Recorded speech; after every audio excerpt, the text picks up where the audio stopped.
আল্লাহুম্মা আমিন। আমিন। আমরা কি জানি রুকু, সিজদা এবং দোয়া করা ইংরেজি কি?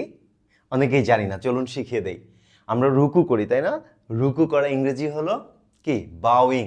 বাউইং, বাউ মানে কারোর সামনে ঝুঁকে যাওয়া, বাউইং। আল্লাহর কাছে আমরা ঝুঁকে যাই, বাউইং মানে কি? রুকু। So we should bow to Allah only. আমাদের শুধু আল্লাহর সামনে ঝুঁকে থাকতে হবে, রুকু করতে হবে। আবার সিজদা দেই, তাই না?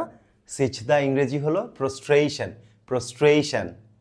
So we need a perform prostration in a actual way, মানে প্রকৃত অর্থে ঠিক না, অ্যাকচুয়াল মানে সঠিকভাবে বা কারেক্ট ওয়ে, সঠিক উপায়ে আমাদের সিজদা করতে হবে। তারপর আসে দোয়া। দোয়া ইংরেজি কি? দোয়া ইংরেজি প্রেয়িং বলতে পারি। পুরো নামাজটাকে যেহেতু প্রে বলা হয় বা প্রেয়ার, আমরা দোয়া ইংরেজি বলবো supplication. Supplication. Supplication is one of the most important parts of সালাহ। নামাজের ইম্পর্ট্যান্ট একটা পার্ট হলো সাপ্লিকেশন বা দোয়া। ঠিক আছে, দিস অল ফর টুডে। যেগুলো শিখলেন সেগুলোই কমেন্ট করে জানিয়ে দিন, তাহলে আর ভুলবেন না। আল্লাহ হাফেজ।